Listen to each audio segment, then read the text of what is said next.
ಎಲ್ರಿಗೂ ನಮಸ್ಕಾರ. ಕರಾವಳಿ ಸ್ವಾದಕ್ಕೆ ಸ್ವಾಗತ. ಇವತ್ತಿನ ವಿಡಿಯೋದಲ್ಲಿ ಟೊಮೆಟೊ ಚಕ್ಲಿ ಹೇಗೆ ಮಾಡೋದು ಅಂತ ತೋರಿಸ್ಕೊಡ್ತಾ ಇದ್ದೀನಿ. ಬೇಕರಿಗಳಲ್ಲಿ ಸಿಗೋ ಥರನೇ ತುಂಬಾ ಸುಲಭದಲ್ಲಿ ಮನೇಲೇ ಈ ರುಚಿಯಾದ ಗರ್ಗರಿಯಾದ ಚಕ್ಲಿನ ಮಾಡ್ಕೊಳ್ಬಹುದು. ಸಖತ್ ಟೇಸ್ಟಿ ಆಗಿರುತ್ತೆ, ಮಕ್ಕಳಿಗಂತೂ ತುಂಬಾ ಇಷ್ಟ ಆಗುತ್ತೆ. ಬನ್ನಿ ಈ ರುಚಿಯಾದ ಗರ್ಗರಿಯಾದ ಟೊಮೆಟೊ ಚಕ್ಲಿನ ಹೇಗೆ ಮಾಡೋದಂತ ನೋಡೋಣ.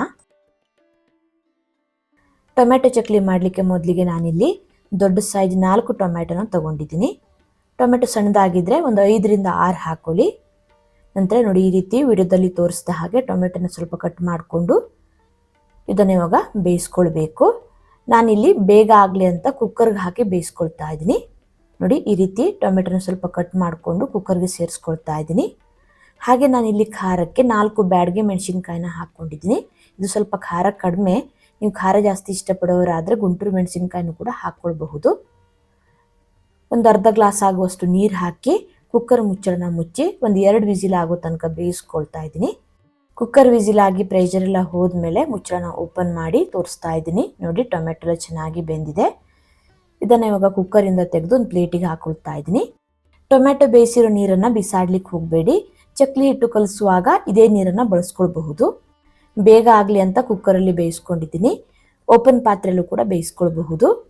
ಸ್ವಲ್ಪ ತಣ್ಣದ ಮೇಲೆ ನೀಟಾಗಿ ಟೊಮೆಟೊ ಸಿಪ್ಪಿನೆಲ್ಲ ತೆಕ್ಕೊಳ್ತಾ ಇದ್ದೀನಿ. ನೋಡಿ, ಈ ರೀತಿ ಟೊಮೆಟೊ ಸಿಪ್ಪಿನೆಲ್ಲ ತೆಗೆದು ಇದನ್ನು ಇವಾಗ ಮಿಕ್ಸಿ ಜಾರಿಗೆ ಹಾಕಿ ನುಣ್ಣಗೆ ರುಬ್ಕೊಳ್ಬೇಕು. ಟೊಮೆಟೊ ಜೊತೆ ಈ ಮೆಣಸಿನ್ಕಾಯಿನೂ ಸಹ ಮಿಕ್ಸಿ ಜಾರಿಗೆ ಹಾಕ್ಕೊಳ್ತಾ ಇದ್ದೀನಿ. ಇದೆರಡನ್ನು ನುಣ್ಣಗೆ ರುಬ್ಕೊಳ್ಬೇಕು. ತರಿಯಾಗಿ ರುಬ್ಕೊಳ್ಳಿಕ್ಕೆ ಹೋಗಬೇಡಿ. ಟೊಮೆಟೊದಲ್ಲಿ ನೀರಿನ ಅಂಶ ಇರೋದ್ರಿಂದ ರುಬ್ಲಿಕ್ಕೆ ನೀರನ್ನು ಸೇರಿಸೋದು ಬೇಡ. ನೋಡಿ, ಈ ರೀತಿ ನುಣ್ಣಗೆ ಪೇಸ್ಟ್ ಮಾಡ್ಕೊಳ್ಬೇಕು. ತರಿಯಾಗಿ ರುಬ್ಲಿಕ್ಕೆ ಹೋಗಬೇಡಿ. ಇದನ್ನು ಇವಾಗ ಪಕ್ಕಕ್ಕಿಟ್ಟು ನೆಕ್ಸ್ಟ್ ಇವಾಗ ಚಕ್ಲಿಗೆ ಹಿಟ್ಟು ಹೇಗೆ ರೆಡಿ ಮಾಡ್ಕೊಳ್ಳೋದಂತ ನೋಡೋಣ. ಒಂದು ಪಾತ್ರೆ ಅಥವಾ ಪ್ಲೇಟ್ನ ತಗೊಂಡು ಅಕ್ಕಿ ಹಿಟ್ಟನ್ನು ಹಾಕ್ಕೊಳ್ತಾ ಇದ್ದೀನಿ. ನಾನಿಲ್ಲಿ 3 ಕಪ್ ಆಗುವಷ್ಟು ಅಕ್ಕಿ ಹಿಟ್ಟು ಹಾಕ್ಕೊಳ್ತಾ ಇದ್ದೀನಿ. ನಾನಿಲ್ಲಿ ರೆಡಿಮೇಡ್ ಅಕ್ಕಿ ಹಿಟ್ಟನ್ನು ಬಳಸ್ತಾ ಇದ್ದೀನಿ. ಅದೇ ಕಪ್ನ ಅಳತೆಯಲ್ಲೇ ಅರ್ಧ ಕಪ್ ಆಗುವಷ್ಟು ಕಡಲೆ ಹಿಟ್ಟು ಹಾಕ್ಕೊಳ್ತಾ ಇದ್ದೀನಿ. 3 ಕಪ್ ಅಕ್ಕಿ ಹಿಟ್ಟಿಗೆ ಅರ್ಧ ಕಪ್ ಆಗುವಷ್ಟು ಕಡಲೆ ಹಿಟ್ಟು ಸೇರಿಸ್ಕೊಂಡಿದ್ದೀನಿ. ಹಾಗೆ ಒಂದು ಅರ್ಧ ಚಮಚ ಆಗುವಷ್ಟು ಓಂ ಕಾಳನ್ನು ಸ್ವಲ್ಪ ಈ ರೀತಿ ಕ್ರಷ್ ಮಾಡಿ ಸೇರಿಸ್ಕೊಳ್ತಾ ಇದ್ದೀನಿ. ಫ್ಲೇವರ್ ಚೆನ್ನಾಗಿ ಬಿಟ್ಕೊಳ್ಳುತ್ತೆ. ಹಾಗೆ ಒಂದು 1/4 ಚಮಚ ಆಗುವಷ್ಟು ಇಂಗಿನ ಪುಡಿ, ಒಂದು ಅರ್ಧ ಚಮಚ ಆಗುವಷ್ಟು ಜೀರಿಗೆ, ಒಂದು 2 ಚಮಚ ಆಗುವಷ್ಟು ಬಿಳಿ ಎಳ್ಳನ್ನು ಸೇರಿಸ್ಕೊಳ್ತಾ ಇದ್ದೀನಿ. ರುಚಿಗೆ ಎಷ್ಟು ಬೇಕೋ ಅಷ್ಟು ಉಪ್ಪನ್ನು ಹಾಕ್ಕೊಂಡು 2 ಚಮಚ ಆಗುವಷ್ಟು ಬೆಣ್ಣೆನ ಸ್ವಲ್ಪ ಕರಗಿಸಿ ಹಾಕ್ಕೊಳ್ತಾ ಇದ್ದೀನಿ. ಬೆಣ್ಣೆ ಬದಲು ತುಪ್ಪ ಹಾಕ್ಕೊಳ್ಬಹುದು ಅಥವಾ ಎಣ್ಣೆ ಸಹ ಬಿಸಿ ಮಾಡಿ ಹಾಕ್ಕೊಳ್ಬಹುದು. ಇದೆಲ್ಲವನ್ನು ಸೇರಿಸಿ ಚೆನ್ನಾಗಿ ಇದನ್ನು ಮಿಕ್ಸ್ ಮಾಡ್ಕೊಳ್ಳಿ. ಉಪ್ಪು ಬೆಣ್ಣೆ ಎಲ್ಲ ಹಿಟ್ಟಿನ ಜೊತೆ ಚೆನ್ನಾಗಿ ಬೆರಿಬೇಕು. ನೋಡಿ, ಈ ರೀತಿ ಹಿಟ್ಟನ್ನು ತಗೊಂಡು ಮುಷ್ಟಿ ಕಟ್ಟಿದಾಗ ಇದು ಶೇಪ್ ಬರಬೇಕು. ಹೀಗೆ ಹಿಟ್ಟನ್ನು ಚೆನ್ನಾಗಿ ಡ್ರೈ ಮಿಕ್ಸ್ ಮಾಡಿಕೊಂಡು ನಂತರ ಇದಕ್ಕೆ ಟೊಮ್ಯಾಟೊ ಮತ್ತು ಮೆಣಸಿನ್ಕಾಯಿ ರುಬ್ಬಿಟ್ಕೊಂಡಿದ್ನಲ್ಲ ಅದನ್ನು ಸೇರಿಸ್ಕೊಳ್ತಾ ಇದ್ದೀನಿ. ಜರಡಿಗೆ ಹಾಕಿ ನೋಡಿ, ಈ ರೀತಿ ಸೋಸಿ ಹಾಕೊಳ್ಳಿ. ಒಂದು ವೇಳೆ ಟೊಮ್ಯಾಟೊ ಅಥವಾ ಮೆಣಸಿನ್ಕಾಯಿ ಬೀಜ ಇದ್ದರೆ ಈಸಿಯಾಗಿ ತೆಗಿಬಹುದು. ನೋಡಿ, ಈ ರೀತಿ ಸೋಸಾದ್ಮೇಲೆ ನೆಕ್ಸ್ಟ್ ಇವಾಗ ಹಿಟ್ಟನ್ನು ಚೆನ್ನಾಗಿ ಟೊಮೆಟೊ ಪ್ಯೂರಿ ಜೊತೆ ಕಲಿಸ್ಕೊಳ್ಬೇಕು. ಮೊದಲಿಗೆ ನೀರು ಹಾಕ್ಕೊಳ್ಳಿಕ್ಕೆ ಹೋಗಬೇಡಿ. ಚೆನ್ನಾಗಿ ಈ ರೀತಿ ಕಲಿಸ್ಕೊಂಡ ಮೇಲೆ ನೀರೇನಾದರೂ ಕಡಿಮೆ ಇದ್ದರೆ ಟೊಮೆಟೊ ಬೇಯಿಸಿರೋ ನೀರಿತ್ತಲ್ಲ ಅದನ್ನು ಸೇರಿಸ್ಕೊಳ್ಬಹುದು. ನೋಡಿ, ಹೀಗೆ ಮೊದಲಿಗೆ ಕಲಿಸ್ಕೊಂಡು ನೆಕ್ಸ್ಟ್ ಇವಾಗ ಟೊಮೆಟೊ ಬೇಯಿಸಿರೋ ನೀರನ್ನು ಸೇರಿಸ್ಕೊಳ್ತಾ ಇದ್ದೀನಿ. ಚೆನ್ನಾಗಿ ಹಿಟ್ಟನ್ನು ಕಲಿಸ್ಕೊಳ್ಳಿ. ಚಪಾತಿ ಹಿಟ್ಟಿನ ಹದಕ್ಕಿಂತ ಸ್ವಲ್ಪ ತೆಳ್ಳಗೆ ಕಲಿಸ್ಕೊಳ್ಬೇಕು. ತೀರಾ ಗಟ್ಟಿ ಕಲಿಸ್ಕೊಳ್ಳಿಕ್ಕೆ ಹೋಗಬೇಡಿ. ಹಾಗೆ ತುಂಬ ತೆಳುವಾಗಿ ಕಲಿಸ್ಕೊಂಡ್ರೆ ಚಕ್ಲಿ ಮುಳ್ಮುಳ್ ಶೇಪ್ ಚೆನ್ನಾಗಿ ಬರಲ್ಲ. ನೋಡಿ, ಈ ರೀತಿ ಹಿಟ್ಟನ್ನು ಚೆನ್ನಾಗಿ ಕಲಿಸ್ಕೊಂಡು ಒಂದು 2ರಿಂದ 3 ನಿಮಿಷ ಹಿಟ್ಟನ್ನು ಸಾಫ್ಟ್ ಆಗೋ ತನಕ ಚೆನ್ನಾಗಿ ನಾದ್ಕೊಳ್ಬೇಕು. ನೋಡಿ, ಈ ರೀತಿ ಹಿಟ್ಟು ಸಾಫ್ಟ್ ಆಗಬೇಕು. ನೋಡಿ, ಈ ಹದದಲ್ಲಿ ಹಿಟ್ಟನ್ನು ಕಲಿಸ್ಕೊಂಡು ನೆಕ್ಸ್ಟ್ ಇವಾಗ ಚಕ್ಲಿ ಹೇಗೆ ಮಾಡೋದಂತ ನೋಡೋಣ.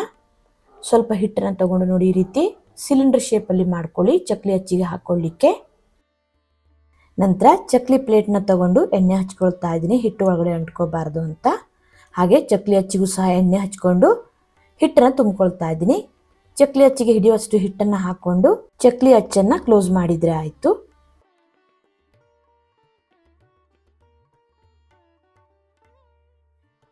ನೋಡಿ, ಈ ರೀತಿ ಚಕ್ಲಿ ಹಿಟ್ಟನ್ನು ಒಳಗಡೆ ತುಂಬಿ ಚಕ್ಲಿ ಅಚ್ಚನ್ನು ಕ್ಲೋಸ್ ಮಾಡಿ ಈ ರೀತಿ ಪ್ರೆಸ್ ಮಾಡಿಕೊಂಡು ಚಕ್ಲಿ ಮಾಡಿಕೊಂಡ್ರೆ ಆಯಿತು. ಉಳಿದ ಹಿಟ್ಟನ್ನು ಮುಚ್ಚಿಡಿ, ಗಾಳಿಗೆ ಗಟ್ಟಿ ಆಗೋ ಚಾನ್ಸಸ್ ಇರುತ್ತೆ. ಇನ್ನೊಂದು ಸೈಡಲ್ಲಿ ಎಣ್ಣೆ ಕಾಯ್ಲಿಕ್ಕೆ ಇಟ್ಟಿದ್ದೆ. ಎಣ್ಣೆ ಮೀಡಿಯಮ್ ಆಗಿ ಕಾದ್ಮೇಲೆ ಗ್ಯಾಸ್ನ ಮಧ್ಯಮ ಉರಿಯಲ್ಲಿ ಇಟ್ಕೊಂಡು ನೋಡಿ, ಈ ರೀತಿ ಡೈರೆಕ್ಟ್ ಆಗಿ ಎಣ್ಣೆ ಬಂಡಿಗೆ ಚಕ್ಲಿನ ಬಿಡ್ತಾ ಇದ್ದೀನಿ. ನಾನಿಲ್ಲಿ ರೌಂಡ್ ಶೇಪಲ್ಲಿ ಚಕ್ಲಿ ಮಾಡ್ಕೊತಾ ಇಲ್ಲ. ಈ ಬೇಕರಿಗಳಲ್ಲಿ ಸಿಗುತ್ತಲ್ಲ ಸಣ್ಣ ಸಣ್ಣ ಚಕ್ಲಿ ಅಂದರೆ ಮುರುಕು ಸಿಗುತ್ತಲ್ಲ ಅದೇ ರೀತಿ ಮಾಡ್ಕೊತಾ ಇದ್ದೀನಿ. ನೋಡಿ, ಈ ರೀತಿ ಈಸಿಯಾಗಿ ನಾವು ಡೈರೆಕ್ಟಾಗಿ ಎಣ್ಣೆಗೆ ಬಿಟ್ಟರೆ ಆಯಿತು. ನೀವು ಹಾಗೆ ಕೂಡ ಮಾಡ್ಕೊಳ್ಬಹುದು, ನಿಮ್ಗೆ ಹೇಗೆ ಇಷ್ಟ ಆಗುತ್ತೆ ಆ ರೀತಿ ಮಾಡ್ಕೊಳ್ಳಿ. ಹಾಕಿದ ತಕ್ಷಣ ಇದನ್ನು ಮಗ್ಚ್ ಹಾಕ್ಲಿಕ್ಕೆ ಹೋಗ್ಬೇಡಿ. ಒಂದು 2 ನಿಮಿಷ ಹಾಗೆ ಇದನ್ನು ಬಿಟ್ಟು ಸ್ವಲ್ಪ ಇದು ಗಟ್ಟಿ ಆದಮೇಲೆ ನಿಧಾನಕ್ಕೆ ಮಗ್ಚ್ ಹಾಕಿ ಇನ್ನೊಂದು ಸೈಡ್ ಫ್ರೈ ಮಾಡ್ಕೊಳ್ಳಿ. ಇದೇ ರೀತಿ ಮಗ್ಚ್ ಹಾಕ್ತಾನೆ ಚೆನ್ನಾಗಿ ಫ್ರೈ ಮಾಡ್ಕೊಳ್ಳಿ. ಎಲ್ಲ ಕಡೆ ಚೆನ್ನಾಗಿ ಫ್ರೈ ಆಗುತ್ತೆ, ಹಾಗೆ ಎಲ್ಲ ಕಡೆ ಒಂದೇ ಕಲರಲ್ಲಿ ಇರುತ್ತೆ.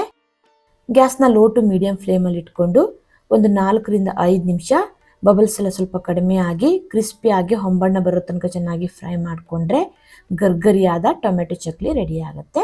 ಇದೇ ರೀತಿ ನಾನಿಲ್ಲಿ ಎಲ್ಲ ಚಕ್ಲಿನೂ ಮಾಡ್ಕೊಂಡಿದ್ದೀನಿ. ನೋಡಿ, ಚಕ್ಲಿನೆಲ್ಲ ಈ ರೀತಿ ಫ್ರೈ ಮಾಡಿಕೊಂಡು ನಂತರ ಇದನ್ನು ಒಂದು ಪಾತ್ರೆಗೆ ಹಾಕಿ ಕಟ್ ಮಾಡ್ಕೊಳ್ತಾ ಇದ್ದೀನಿ. ಬೇಕರಿಗಳಲ್ಲಿ ಸಣ್ಣ ಸಣ್ಣ ಚಕ್ಲಿ ಸಿಗುತ್ತಲ್ಲ ಆ ರೀತಿ ಮಾಡ್ಕೊಳ್ತಾ ಇದ್ದೀನಿ.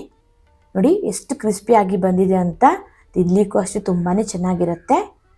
ಹೀಗೆ ಇದನ್ನು ಈ ರೀತಿ ಕಟ್ ಮಾಡಿಕೊಂಡು ಹಾಗೆ ಬೇಕರಿಗಳಲ್ಲಿ ಮಾಡೋ ಥರ ಮೇಲ್ಗಡೆಯಿಂದ ಒಂದು ಅರ್ಧ ಚಮಚ ಆಗುವಷ್ಟು ಚಿಲ್ಲಿ ಪೌಡ್ರ್ ಹಾಕೊಳ್ತಾ ಇದ್ದೀನಿ. ನಾನಿಲ್ಲಿ ಬ್ಯಾಡಗಿ ಮೆಣಸಿನ್ಕಾಯಿ ಹಾಕಿರೋದ್ರಿಂದ ತುಂಬ ಖಾರ ಏನಿಲ್ಲ. ಹಾಗೆ ಇದ್ರ ಜೊತೆಗೆ 1 ಚಮಚ ಆಗುವಷ್ಟು ಚಾಟ್ ಮಸಾಲನ ಹಾಕೊಳ್ತಾ ಇದ್ದೀನಿ. ಸ್ವಲ್ಪ ಚಾಟ್ ಮಸಾಲ ಹಾಕೋದ್ರಿಂದ ತುಂಬಾ ರುಚಿಯಾಗಿ ಬರುತ್ತೆ, ಟ್ಯಾಂಗಿ ಟೇಸ್ಟಲ್ಲಿ ಇರುತ್ತೆ. ಉಪ್ಪೇನು ಹಾಕೊಳ್ಳಿಕ್ಕೆ ಹೋಗಬೇಡಿ, ಚಾಟ್ ಮಸಾಲದಲ್ಲಿ ಉಪ್ಪಿರೋದ್ರಿಂದ ಆಮೇಲೆ ಉಪ್ಪು ಆಗಿಬಿಡುತ್ತೆ. ಚಾಟ್ ಮಸಾಲ ಮತ್ತು ಚಿಲ್ಲಿ ಪೌಡ್ರ್ ಎರಡನ್ನೂ ಹಾಕಿ ಚೆನ್ನಾಗಿ ಮಿಕ್ಸ್ ಮಾಡಿಕೊಂಡ್ರೆ ಸಖತ್ ಟೇಸ್ಟಿಯಾದ ಟೊಮೆಟೊ ಚಕ್ಲಿ ರೆಡಿ ಆಗುತ್ತೆ. ಬೇಕರಿಗಳಲ್ಲಿ ಟೇಸ್ಟಿಂಗ್ ಪೌಡರ್ ಹಾಕಿರ್ತಾರೆ, ಅದನ್ನ ತಂದು ಮಕ್ಕಳಿಗೆ ಕೊಡೋ ಬದಲು ಈ ರೀತಿ ಮನೇಲೇ ಮಾಡಿ ಕೊಟ್ರೆ ತುಂಬಾನೇ ಇಷ್ಟಪಟ್ಟು ತಿಂತಾರೆ. ನೋಡಿದ್ರಲ್ವಾ ಟೊಮೆಟೊ ಚಕ್ಲಿ ಹೇಗೆ ಮಾಡೋದಂತ. ವಿಡಿಯೋ ಇಷ್ಟ ಆದರೆ ಲೈಕ್, ಶೇರ್, ಕಮೆಂಟ್ ಮಾಡೋದನ್ನ ಮರಿಬೇಡಿ. ಮತ್ತೆ ಸಿಗ್ತೀನಿ ಹೊಸ ವಿಡಿಯೋ ಒಂದಿಗೆ. ಧನ್ಯವಾದಗಳು.